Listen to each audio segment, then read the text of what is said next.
We ahead of schedule. We going straight in the interview? Larry? Yeah, we going straight to the interview. Yeah, we going straight to the interview. All right. I thought he would, how can I put it to you like this? I thought maybe he would take longer, but he said 10 minutes and he actually stayed 1 minute longer. So he get more every time. That's cool. Oh, did you read about Justin Bibbs? I heard a lady discredited him in 30 seconds. He went to a barbershop. I gotta show it to you. He went to a barbershop. And this lady had it on FaceTime or live or something, and was asking him like, where did he come from? She said, I ain't never seen you until you said you was running for mayor. Where do you live? You say you used to live off 121st and Dove, but then you said you live down the way. That's up the way. You talking about Justin? Yes, I got it on my thing. I'm gonna leave that alone. All right, let's go back. Hello, y'all. 3. Hold on. 3, 2. We are back. And guess what? I'm back on live. Thank you very much for everybody that heard the first 10, 11 minutes of the Headline Eye on Nerve DJs with Ross DeBello. I'm going to screw his name up, but he is running for mayor, city of Cleveland. Vote, please. Early voting is here. You can go to the Board of Elections. The primaries are this Tuesday, September 14th. There's actually going to be a voter rally sponsored by Ray Jr. for Bashir Jones, who's also running for mayor of the city of Cleveland. So I have Lady T in the building. And we also have Miss Queen of Organizing, Marissa Clark, in the building. So every day is an adventure, isn't it? It truly is. Okay, so first in live guest. I know I've been doing phone interviews and stuff like that. Everybody's busy, but this one gentleman came into the studio brave to see me face to face. So we gonna put the focus on my man right about now. T-Rex, could you please play the entrance music? Yes. The reason, this is all Cleveland classic because Cleveland is seriously needing a new leadership, especially in Ward 4. So the reason why we playing Bumping My Music is because this dude has been bumping to be your next city councilman of Ward 4. Please welcome my man with the grand plan, Mr. Mario Snowden. What's up, Mario? How you doing, sir? How's it going? All right, so there's a fun fact, and I gotta give a shout out to Cassandra McDonald. Cassandra, you actually worked with Cassandra on her campaign, correct? Yes, in 2016 go around. Yes. It definitely was a dope experience for me. I had been trying to work with different candidates. I had been trying to just get an understanding of the political field, and so I have to just thank her for the opportunity to work with her. All right, so Mario, my first question is that why do you want to run for Cleveland City Council Board, especially Ward 4? Yeah. So first and foremost, I think that Cleveland as a whole needs change in leadership. I think that as a whole, Cleveland has been stagnant, especially in Ward 4. There's been a lot of policies that could have been put into place, should have been put into place. But I think that we're at a place right now that is critical. It's definitely a critical time for Ward 4 for us to be able to move things into a way that makes us viable for future development, as well as future policies with our services. Everything from our roads to trash pickup, everything needs to be reformatted and put into a future-facing format. All right, so let's cut to the chase. I don't like, let's dig down to the nitty gritty. Ward 4 has been under corruption for the past years. The criminal acts, the criminal acts of former Councilman Ken Johnson have cost him his freedom. So this race is open, and there's not only you, but like 11 people that registered, and 8 have already been, whose signatures have already been. How do you overcome the crowded field in Ward 4? Yeah, and so if anyone has had a chance to see any of the 3 forums that we've been at, I feel like as a candidate, I've, one, made sure that I haven't, disrespected or threw any candidate under the bus or anything like that. Just because at the end of the day, these candidates that are running with me are also residents. But I feel like in every question I've been asked, I've put forth policy solutions. I've put forth something that is tangible, that's realistic. And I call myself someone who's grounded in logic. So everything that I'm saying is grounded in research. Everything that I'm saying has some type of meaning behind it that's going to be meaningful to residents. All right. If you are elected, what would you bring the board for? So first and foremost, the number one thing that I would bring is open communication, making sure that we bring back monthly meetings that include all of Ward 4, the Shaker Buckeye area, the Woodland area, the Mount Pleasant area, but going further, making sure that we institute an IVR system. This is an automated system that will alert residents if there's any kind of dangerous elements, whether it's an active shooter or something like that, so that that's a safety element that is added to it. But when there's community meetings, it also alerts residents. And we would allow for senior citizens who can't make it to be in person the ability to be able to call in and hear some of the things that are going on in the meetings. And I think that education in Ward 4 is the greatest tool that we have, just because it's a lot of misinformation that's always out there. Transparency rebuilds that trust that's desperately needed in Ward 4. And being able to make sure that there is our newsletter that goes out every month that has not just what I'm doing, doesn't just have my face, but it has community events going on. It allows for residents to be able to come together and become united again. I think that's desperately needed in Ward 4, along with just, again, transparency and information, whether it's good or bad. Residents have the right to know what's going on. All right. So, Marissa, you got a question for him? Actually, what I was going to say is Lady T had lived in Ward 4 at one point. Yes. So I wanted to ask her, as a former resident, was there anything that she wanted to ask him as far as, like, from what you noticed and just a change that needed to be made?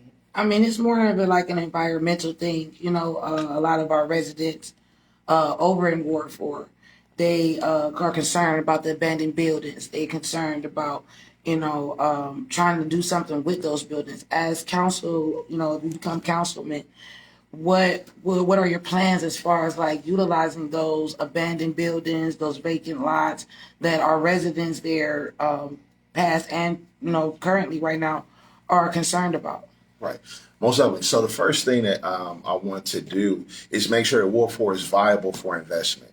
This means so part of Buckeye, only one side of Buckeye is Ward 4, and that's a side that has a lot of vacant buildings, rundown buildings. But those are the very office buildings that could be modern office space. And these can house mental health services. That, as I put in all of my flyers and everything, I think that mental health services should be paired with job training. You can't just put a job application in front of someone who hasn't worked for so many years and say, okay, well, you should be good now. You have to have a community of support around them. And that's what mental health services does. So that's office space for mental health services. That's also spaces for young entrepreneurs, being able to make sure that we have some type of place that invests into our young entrepreneurs. Anyone from, if you have a small law firm, if you have some kind of business idea and you need this space, to, restaurant space. At one point in time, that Buckeye area was, a crown jewel of the community. Right. In addition to Shaker Square. Facts. And it kind of blows my mind that we haven't done more to that area to make sure that we attract, people from Shaker, people from University Heights, Cleveland Heights, because it's all nearby. And that's tax money that could be coming from other outside areas into the city of Cleveland, going towards our roads, going towards our schools. These are things that we have to absolutely do. But that answers the question about some of the buildings. As far as some of the homes that we see that become vacant lots, one, when they tear down a home, it becomes just a lot, a field that we have to maintain and keep up with and cut. Right. No rats, no nothing, no snakes, none of that stuff. But if there's any kind of infestation in those houses, we've seen, even though, they say that there's a process for that to address that, we've seen, the increase in groundhogs and mice and everything like that that are spread across the community. So we have to make sure that if a home is able to, have some type of refurbishing or some type of rehab done, we need to do that for these homes because that's residents that could be that could be moving in, first time homeowner programs that could be benefiting from that. And you see any city that has had economic increases or any kind of development and bringing or attracting new businesses, you have to have housing. And part of that housing comes from making sure that we put the best possible homes on the market, starter homes.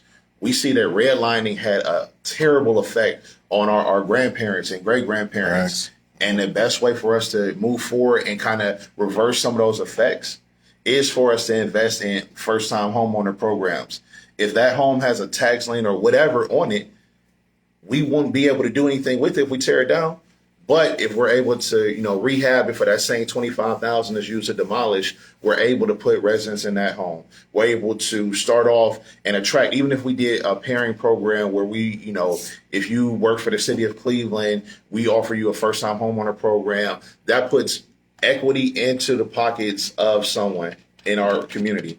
And that allows them to be able to pass that down to their children, especially if they're African-American or brown. Right. But also, too, it attracts new talent to the area. And one of the things that we have to do is invest in our talent development. But that's people development, talent development, right? Absolutely. All right. So go ahead, Marissa.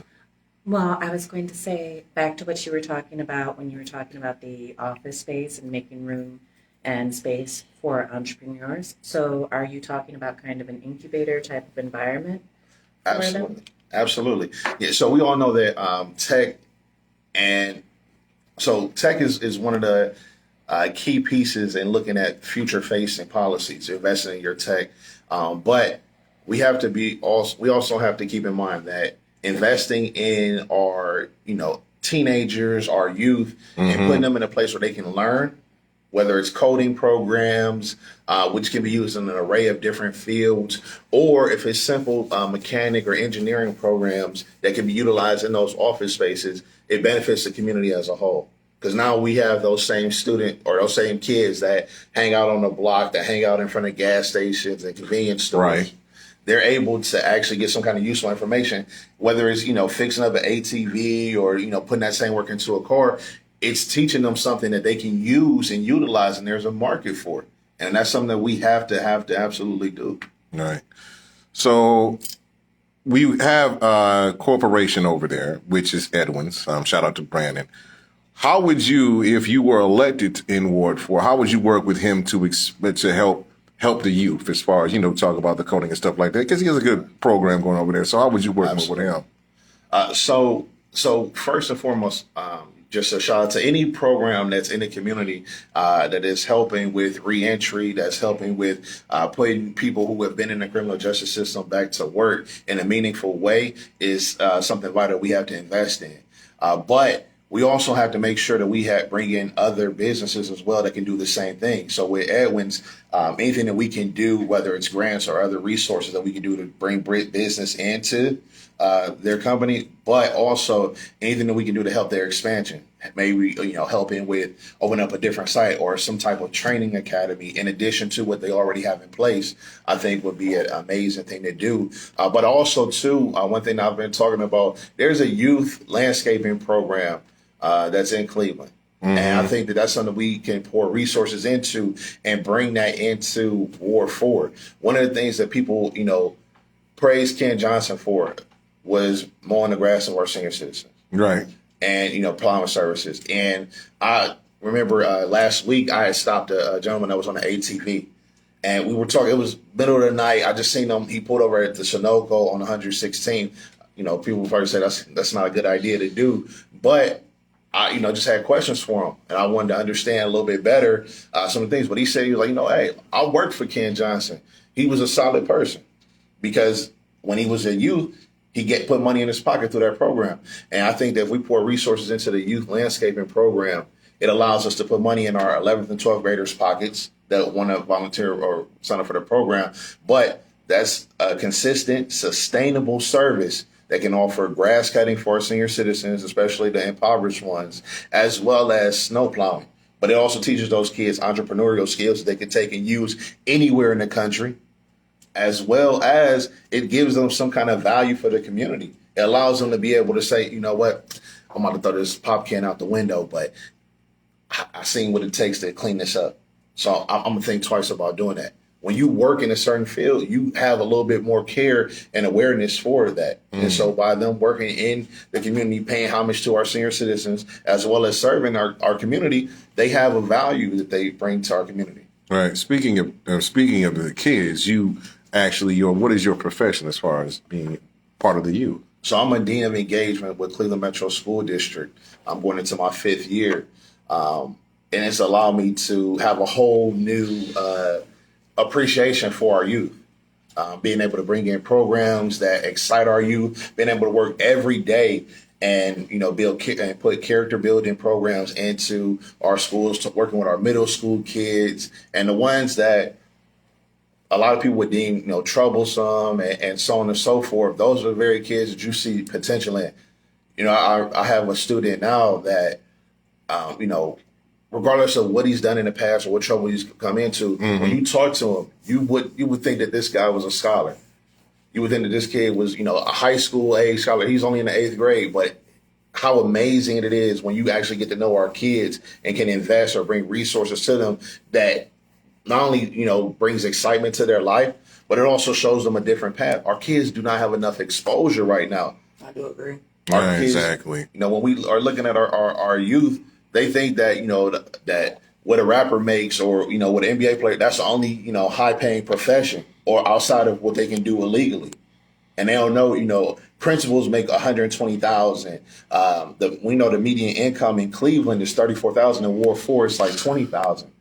But being able to say, well, if you are, a food scientist coming out of college with just a bachelor's degree, if you work for Nestle, which is in Solon, that's guaranteed $60,000 to $80,000. And so being able to create programs like I'm doing now that are able to expose our kids to different career paths, I think is one of the greatest, blessings I've been able to have. It brings so much meaning to my life. Wow. So youth is important. Now, I got a Facebook question.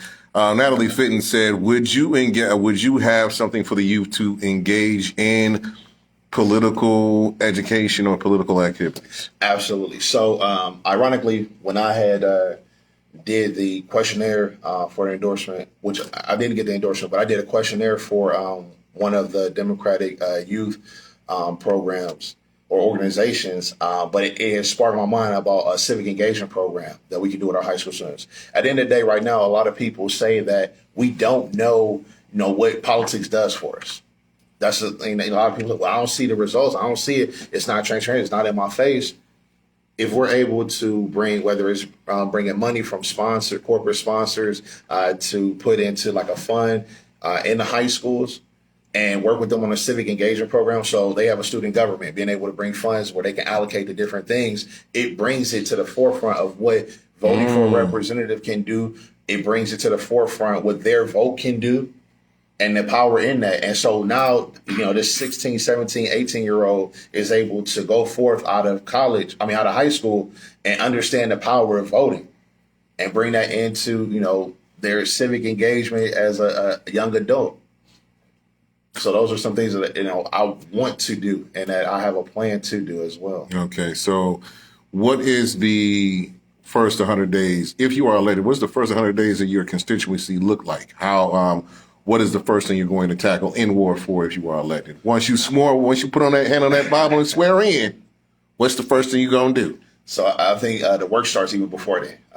The work starts right after, that you find out the results of the election.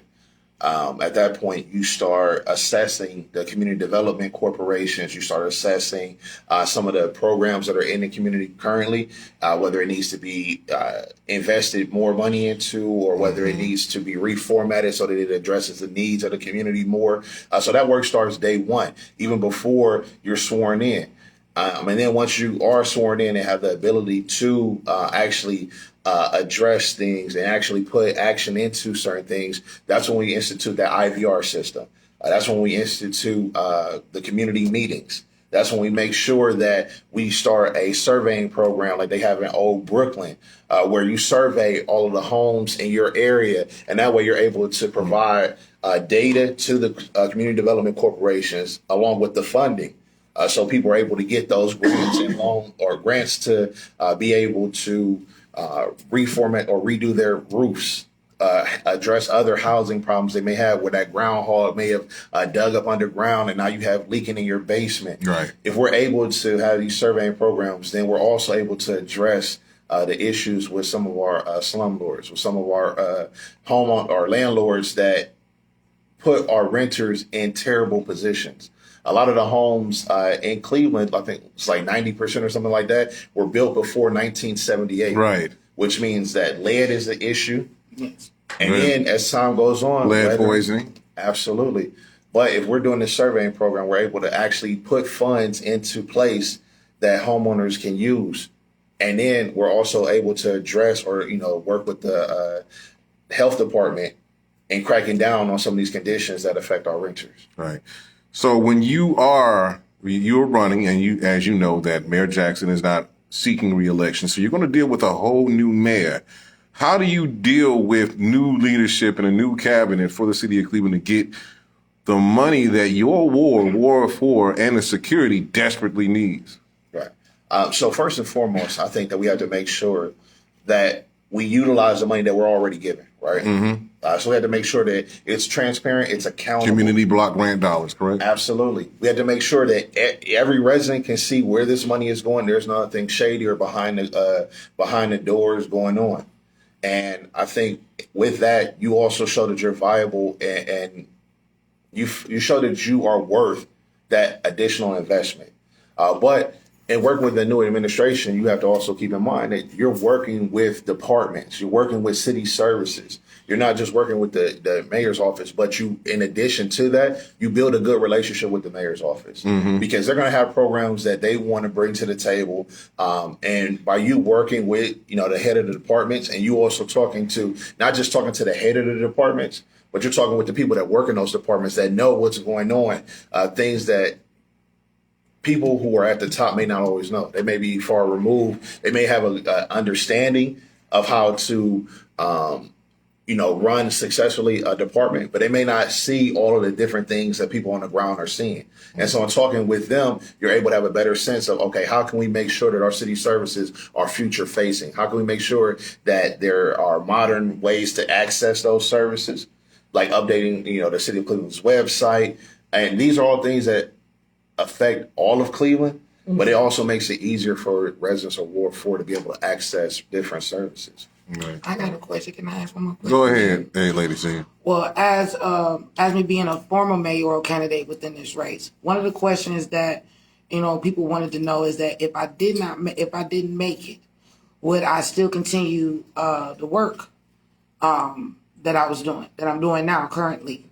So my question is to you: even if you don't make it in the position that you're in, are you still going to continue to be out there in the face within the communities? Are you going to still be that leader, that grassroots leader for Ward 4? Absolutely. So one thing, and this goes back to the point I made earlier when I said that even now as I'm doing forums, as I'm meeting other candidates and everything like that, I am making sure that I'm respectful. I'm making sure that everything that I put forth is a policy, is something, that I have researched, something that I have an idea for to make sure that Ward 4 works better and goes further. And so these are all, programs I'm willing to employ, even if I don't get the position. But at the end of the day, I also feel like my temperament and my understanding of working with people, being able to understand, if someone has this person, I could set my pride aside a little bit to be able to work with this person because I understand that what it will mean to the ward, what it will mean to the people on the ground is greater than, whatever ego battle I may have. And I know a lot of times we see, on a national level in politics, everyone wants their way. No one wants to compromise. No one wants to put in the work to understand, the intellectual side of the policy and everything like that. And so these are things that I'm willing to do, and I think it makes me a better candidate for it.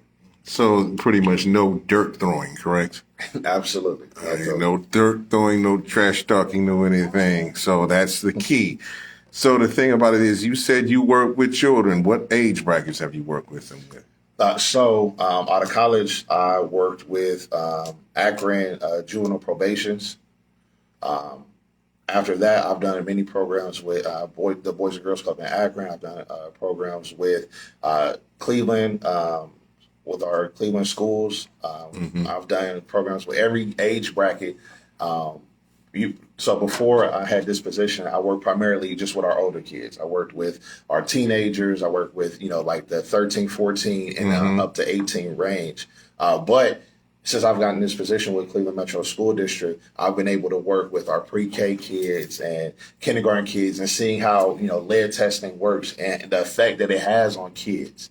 So it makes that issue even greater to me. I've worked with our first and second graders and preparing them for their third grade guarantee, making sure that the literacy amongst our young kids is something that's reinforced, not just in the schools, but also in the community.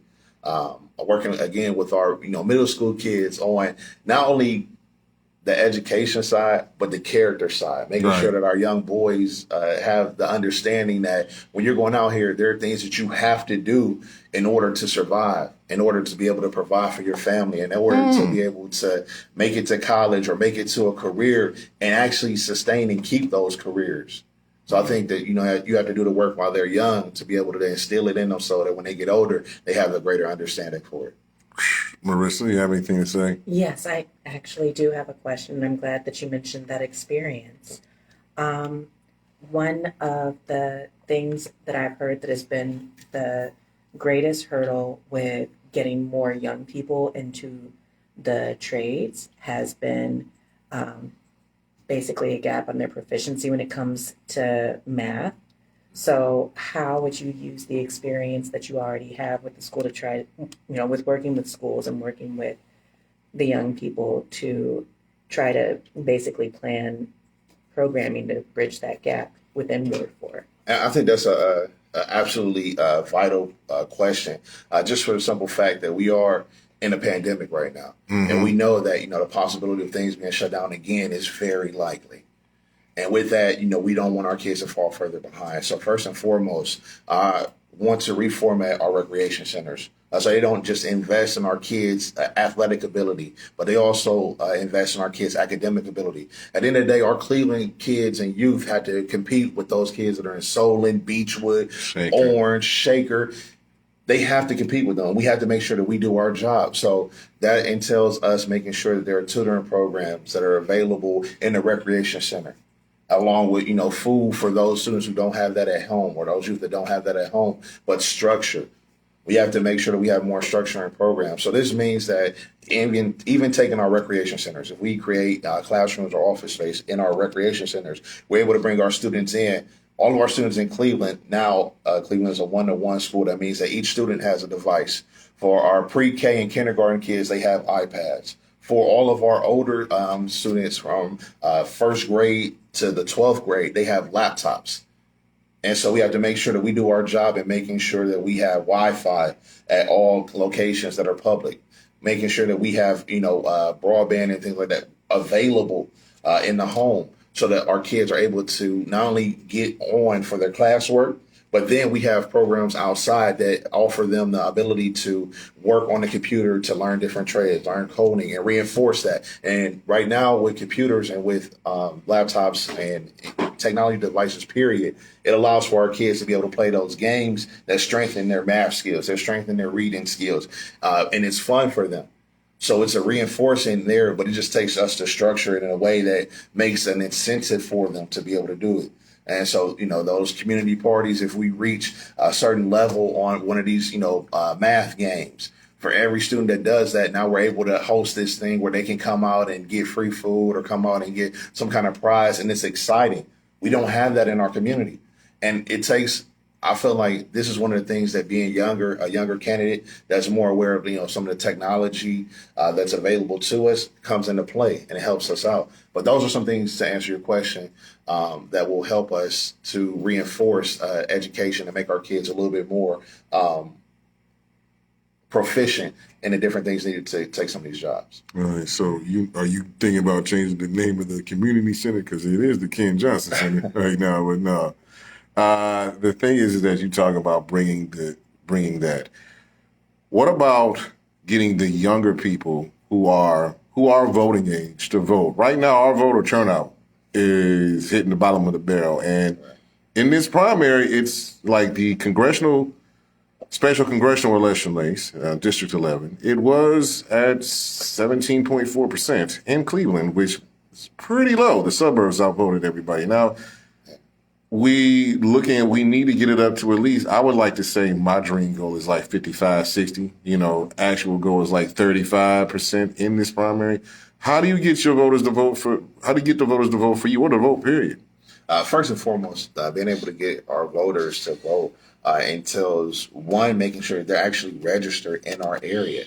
With 63% of the residents in Ward 4 being renters, as you know, sometimes you may be in a home for a year or 2 years and then you move to some other area, right? Or vice versa. And so we have to make sure that all of the residents of Ward 4 are registered in Ward 4. And then it becomes that education piece, making sure that we have voter education meetings and drives, especially when there's issues on the ballot or there's candidates on the ballot. I think that I can say that as a candidate this time around, I absolutely love that we had 3 forums. I know that sometimes or some years there haven't been any forums for voter education. This time, residents were able to see in the Mount Pleasant area, residents were able to see in the Ludlow area, that border Shaker area, people were able to see on the 131st area by Corlett. They were able to go to forums that were in their community that had all of the candidates, most of the candidates. There was 1 or 2 that weren't available, but they were able to see and hear from us. They were able to pose questions to us. But these things help them to have more faith in who they're electing. But outside of that, for the people who, just have lost faith or vote or don't think it's important enough, again, that's when it comes those pieces that kind of entice you, but also educate you. So that party or that cookout that offers free food and a DJ and hype music and line dancing and everything like that, paired with those education pieces, like, just someone talking to you, moving around the crowd, talking to you about this or talking to you about that. Those little things, it may not offer, the immediate substantial education that we need, but piece by piece, little by little, it offers more. So now that resident understands things or things are broken down to them a little bit more, so where they can understand it and they're able to see the resources they have for them to be able to look up the candidates or the issues.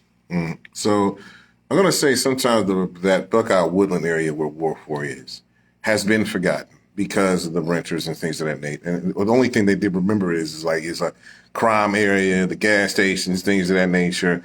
How do you, and also the city of Cleveland has lost residents. How do you retain residents in Ward 4 if you are elected? How do you retain homeowners in Ward 4 to be prideful in their community? Right. So I think that, one, housing touches on 2 points. It touches on the economy and it touches on health. Being able to have a starter home, being able to have some kind of home that has, a first-time homebuyer program attached to it, allows you to start that equity.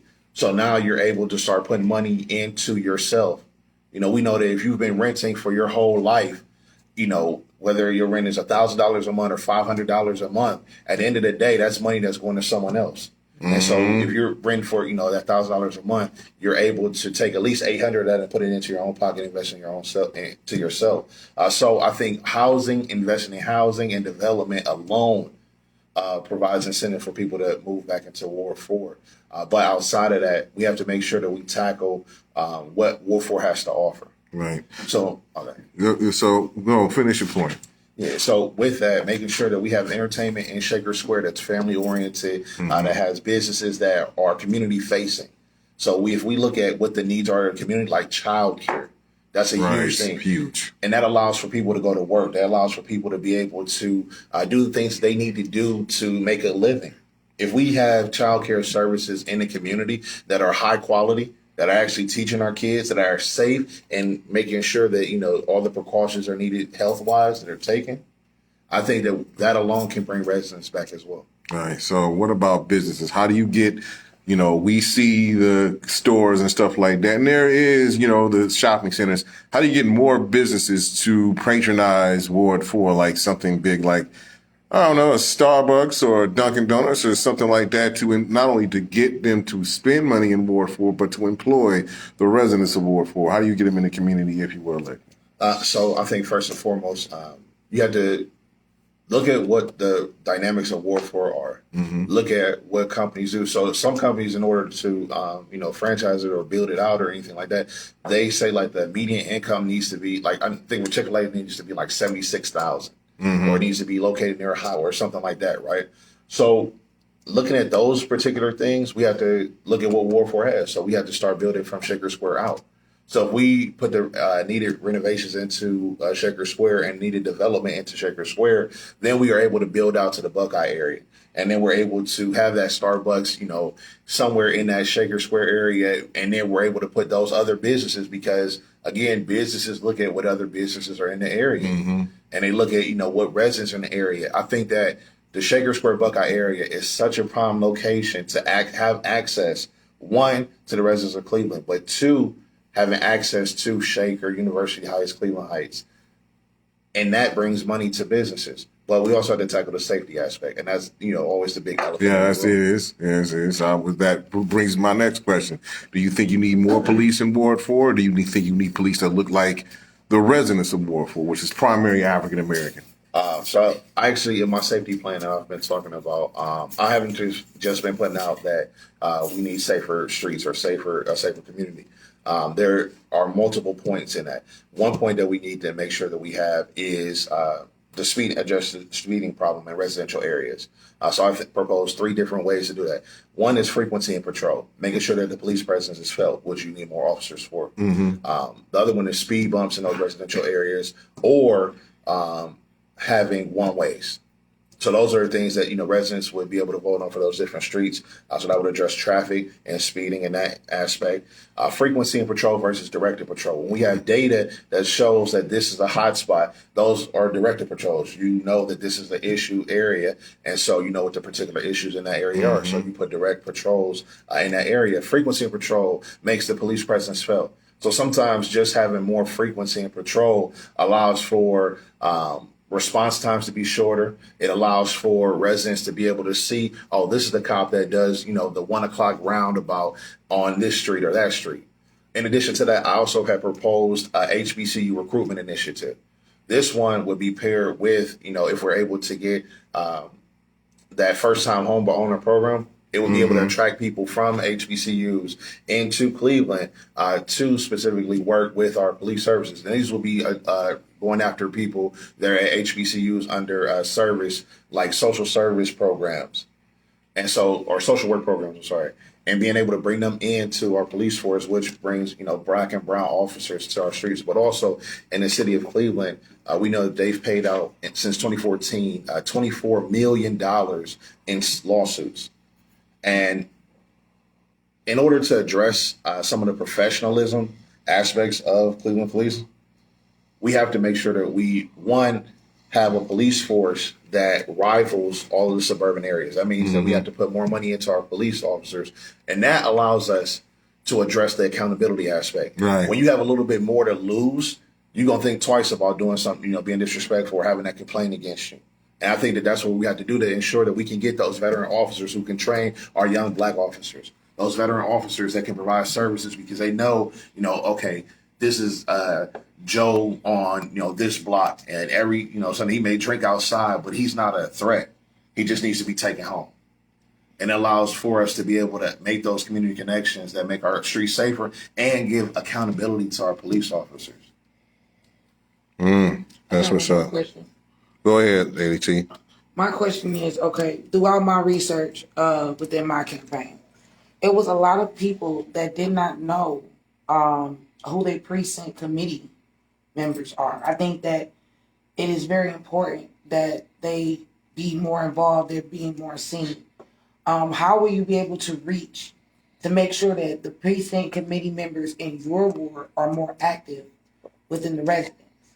Right. And I can definitely say that, I was guilty of the same, not knowing who's in the area or who, our precinct leaders or what their duties are. And for a lot of our residents, that's a new concept that they didn't learn that in social studies class. Right. So making sure that we have, one, more community engagement that is geared towards the whole community. every facet, from our senior citizens, making sure that we have those bingo games every so often, for our, younger residents that, are still adults, making sure that we have those, adult geared community engagement pieces. So it may, be like an adult, baseball game where, the community street, this street goes against that street. And it's fun, right? And it's those neighborhoods are able to get to know each other in that. But being able to make sure we have more community engagement events as a whole, and have our precinct, leaders being able to run those events, or being able to have their face shown, or even if I'm coming up with those event ideas, Right. and making sure that I shine a light for this precinct leader or that precinct leader, I think that it does a better job of educating our electorate. Right. So, Marissa, you got something? That just made me think about this. But speaking of precinct committee people, I know that there are actual gaps, and like you were saying, there are people that just aren't even aware. Right. What would you do to kind of bridge that gap and kind of pull people into leadership development for those roles? Right. Or MD? Almost done. I'm sorry, I didn't mean to cut you off. No worries, no worries. So one of the things that I can say, one, I believe in term limits. And so in saying that, I'm saying that to say that even if I was, elected for this position, councilman of Ward 4, I would limit myself to 2 terms. Really? Because I don't believe that these offices are meant to hold on to forever. Mm-hmm. I believe that we should be, bringing up the next leaders. It doesn't matter how old they are, but people have ideas. So we should have civic leadership programs that allow for any resident to be able to learn the landscape, and then they're able to, not just step into the position, but they're able to make themselves viable to be elected. Mm-hmm. They know about the different organizations that are, running for the Democratic Party and all of that kind of stuff. But these are the different things that make sure that we have more people in the community that are able to get involved and feel like there's a chance for them to get involved. We don't want to just have all of our political positions hogged up, by for decades. This person for decades. That's the problem, because the more you hold them up, the more times that you can be in some stuff that you can't get out of. So just like the previous councilman was in some stuff that he couldn't get out of because maybe you felt like you had power over that position. Some people have done good with holding on to the position. Some people, not so much. I got a important message from Mr. Awell Bridges, who's running for Ward 1.